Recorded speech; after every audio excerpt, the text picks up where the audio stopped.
Assalamualaikum warahmatullahi wabarakatuh. Perkenalkan, nama saya Rahmati Gusti. Saya dari Prodi Pendidikan Pancasila dan Kewarganegaraan, Fakultas Ilmu Sosial, Universitas Negeri Padang.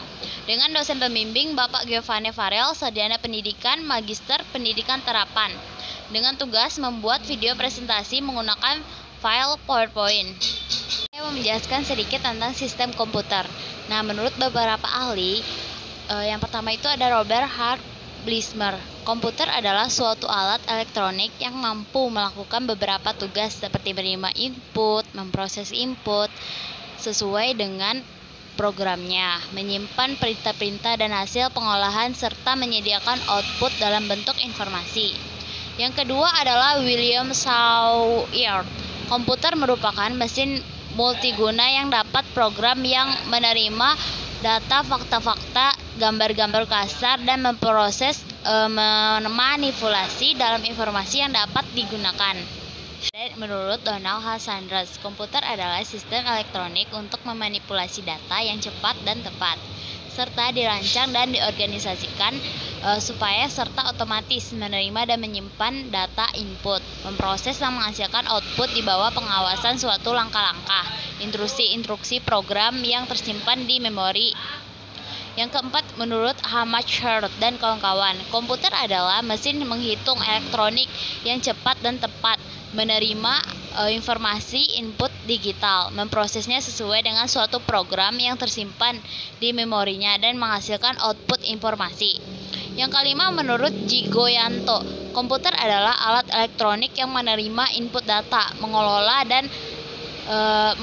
dan memberikan informasi dengan menggunakan suatu program yang tersimpan di memori dan menyimpan dan hasil pengolahan yang bekerja secara otomatis. Selanjutnya ada fungsional komputer saat ini. Yang pertama, komputer menjadi alat bantu administrasi. Yang kedua, komputer menjadi alat bantu komunikasi. Yang ketiga, komputer menjadi alat bantu multidimensi. Yang keempat, komputer menjadi alat bantu pengendali sistem industri. Yang kelima, komputer menjadi alat bantu produksi entertainment.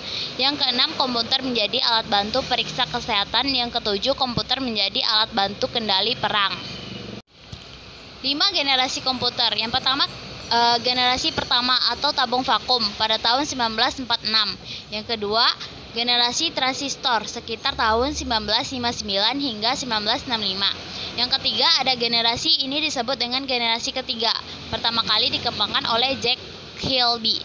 Yang keempat, generasi mikroprosesor pertama kali dibuat oleh IBM pada tahun 1971. Selanjutnya adalah generasi AL atau R, ditandai dengan munculnya smartphone, tablet, netbook, dan lain-lain. Nah, selanjutnya ada sistem komputer. Supaya komputer dapat digunakan untuk mengelola data, maka harus berbentuk suatu sistem yang disebut dengan sistem komputer.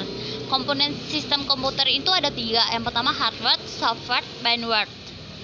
Ada sistem komputer. Yang pertama ada perangkat keras, adalah perangkat fisik komputer itu sendiri.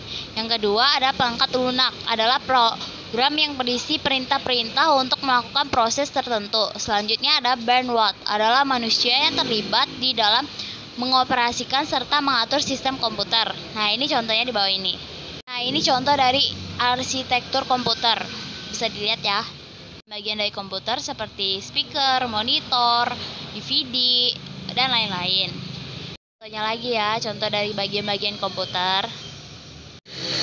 Nah, di sini ada sistem komputer, yaitu yang pertama itu ada sistem bilangan desimal, yang kedua itu ada sistem bilangan biner, yang ketiga itu ada sistem bilangan oktal, yang keempat itu ada sistem bilangan heksadesimal. Nah, ini contoh dari konversi bilangan desimal ke sistem bilangan biner. Seperti 125 dibagi 2 sama dengan 62 ditambah sisa 1. Nah, selanjutnya ada konversi bilangan biner ke sistem bilangan desimal. Nah, seperti ini ya contohnya. Itu ada konversi bilangan desimal ke bilangan biner, ada konversi bilangan biner ke bilangan desimal. Yang selanjutnya ada konversi bilangan biner ke sistem bilangan oktal. Nah, ini dari konversi bilangan biner ke sistem bilangan heksadesimal. Selanjutnya ada fungsi software secara umum. Yang pertama, menyediakan fungsi dasar untuk kebutuhan komputer yang dibagi lagi menjadi sistem operasi atau hanya sistem pendukung. Yang kedua ada mengatur berbagai hardware agar dapat bekerja secara bersama-sama. Yang ketiga sebagai penghubung antara software yang lain dengan hardware. Yang keempat sebagai penerjemah software lain dan instruksi ke dalam bahasa mesin sehingga dapat diterima oleh hardware. Yang selanjutnya sebagai pengidentifikasi program. Ini perangkat lunak sistem seperti bahasa pemrograman, sistem operasi, dan utility. Di sini ada perangkat lunak aplikasi. Yang pertama perangkat lunak perusahaan atau enterprise.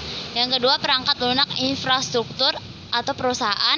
Yang ketiga perangkat lunak informasi kerja. Yang keempat perangkat lunak media dan hiburan.